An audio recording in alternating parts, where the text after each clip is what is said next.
before you know it, we will be voting. And one of the things we'll be voting for is a referendum, especially those of you who live in Jasper, and that is the Jasper Public Library referendum. Joining us in the studio, representing the Jasper Library, is Dean Vonderheide. He is the president of the library board, and Christine Golden, the director of the library. And we want to point out that you're the Jasper Dubois County Contractual Public Library. Yes. Is that right? Yeah. Okay. So, yeah.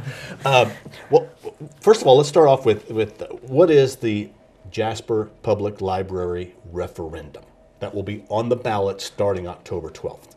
Okay. It's a long question by all means. That's, nothing we can really actually control. That is more through the state. But the thing is that the biggest thing we're going to be working on is the ballot will say, shall the Jasper Public Library go into a bonding situation for basically, we're asking for $6.5 million in bonds to be paid back for over the next 15 years to ensure that we can build a new facility for the library. Okay, and where is the new proposed library? If this referendum passes, where will the new library be built? Well, it's at the current Hoosier Desk site, which is at 3rd Avenue and Mill Street. It's kind of where the road splits, right? The road Absolutely. splits. It's a 4.5 acre site. It's a wonderful location because it's next to the Beeler Park Plaza. It's next to the train depot. It's by the Riverwalk. It's by the mill. And it's between those and the courthouse. So it's a great location. It's a new. Is it a new building in the floodplain? Well, the building itself, as it exists today, of course, is an older building. But the decision has been made to build new. And when we build new by state law, we have to be 2 feet above the floodplain. So we will meet all those compliance requirements. Okay.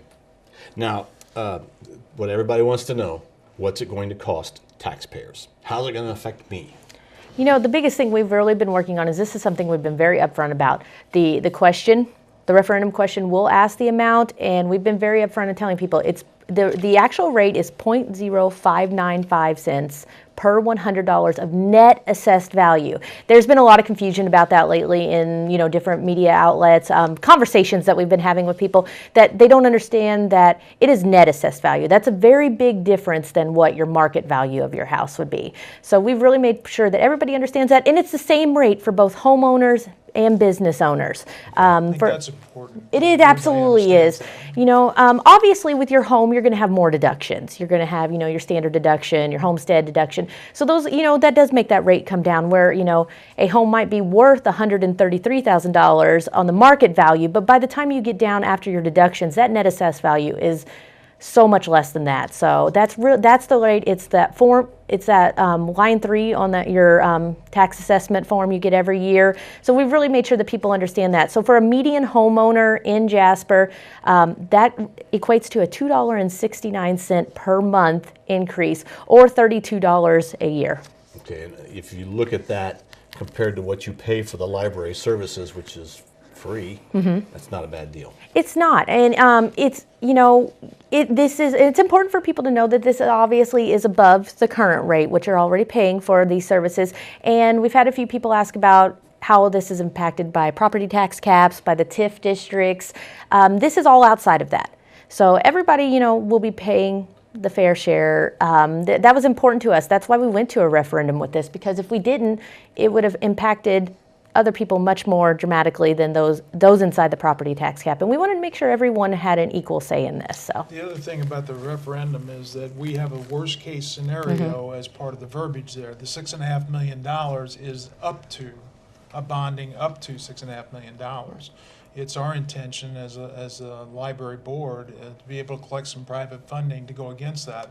And to date, we've already collected about $700,000, so it would not be $6.5 million. It'd be less than that. But we're advertising the worst case scenario so that people know.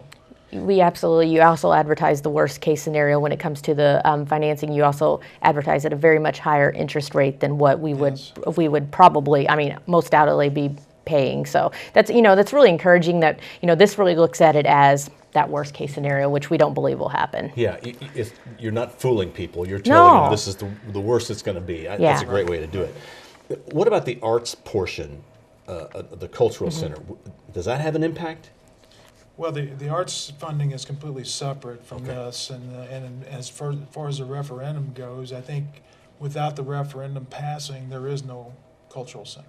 That's the. But it has bottom nothing line. to do with the property tax. As far as the property tax, it would not have any impact whatsoever on property tax. It's going to be funded through other sources that already exist. Some of them similar to the way we funded our ball fields in the past. The ball fields were funded through the use of edit funds and a bond taken out over a period of years and then paid back with those edit funds. So it would not have an increase in taxes. Now, I see many vote yes signs Yeah, everywhere. that's So great. those who get to vote, well, I guess really, who can vote? Who can vote for this referendum? It's anybody who lives in the library's taxing district. That is all of Bainbridge Township, and it also includes the parts of Madison Township and Boone Township that have been annexed into the city. So you'll see that labeled as Jasper, Madison, Jasper, Boone, and then all of Bainbridge Township. The other key point that I think, we've got to make sure people understand is, we talk about the increase to homeowners and business owners, and that is, very true. But we want to make sure people understand, if you're a registered voter, you will vote. They're not going to ask if you own a home. It's if you're a registered voter in our district, that question will be on your ballot, no matter what your status is as far as home ownership. And we want to point out, you are the Jasper Dubois County Contractual Library. You have libraries in Dubois, and Ferdinand, and Birdseye. But this will not affect those towns. It's really just the Jasper and Jasper Townships. They are two different taxing districts. We have our Dubois County Contractual Library is a completely separate taxing district than our Jasper Public Library, and this only affects people in the Jasper Public Library District. Okay. Why do we need a new library? I mean, that question is, I think, so many, we could go on and on all day about that. Let's do. Okay, yeah, right. You've got all day for this show, right? Our biggest thing is, one of the biggest reasons is, you'll see it in a lot of our marketing material. We absolutely, and one of the key subpoints we've made is more than books. We are so much more than just the books. We're not building a new facility to be a warehouse for books. They're not going anywhere by any means, because you can see from our circulation numbers. Last year alone, we circulated 147,000 books out of the Jasper Public Library. Just books, nothing else. And that's a 5% increase. But the biggest point for us is the libraries in general, we're trying to move into the 21st century. We need to provide ample, flexible space for meetings, not only just for us, but for any businesses that want to use meeting space, any nonprofit groups. This is key for us. We want to be that community hub. Make sure that everybody thinks of us as that first place they go to. The library has served as an educational resource for many years, and I'm really proud of the things that they've done. We talked about it in a previous episode about the Gale courses and how that's reaching out and helping people develop their own skills, personal skills. But individual development, you can get that at the library. No matter what your interests are, you can form groups, you can research it, you can get involved in groups through digital ways.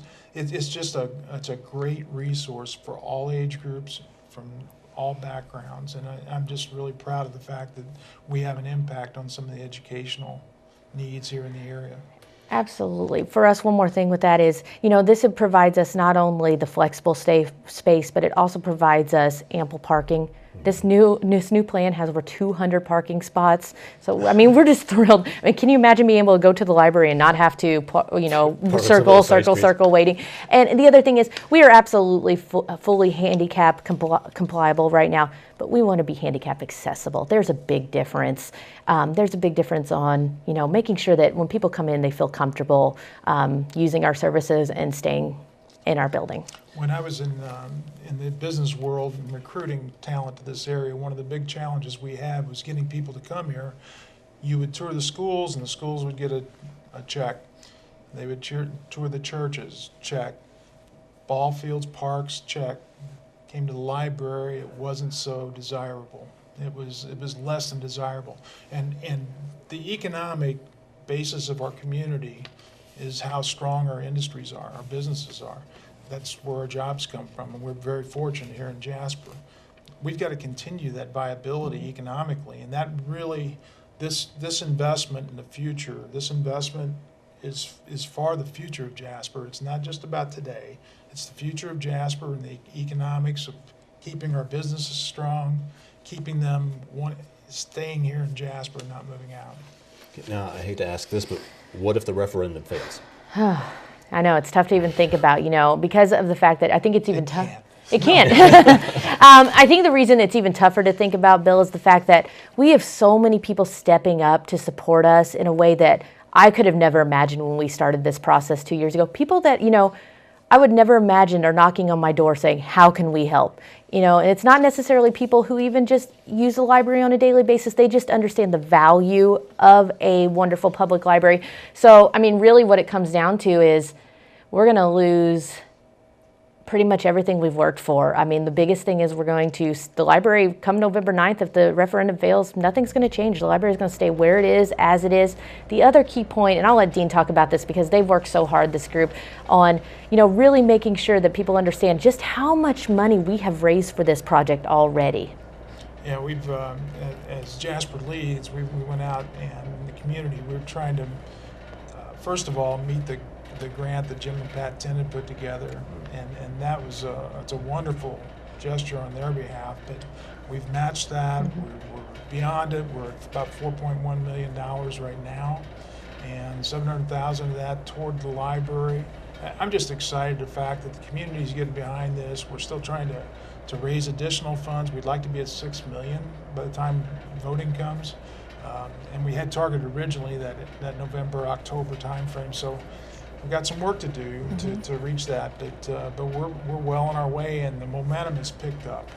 People are calling us now, and that's a wonderful nice. thing.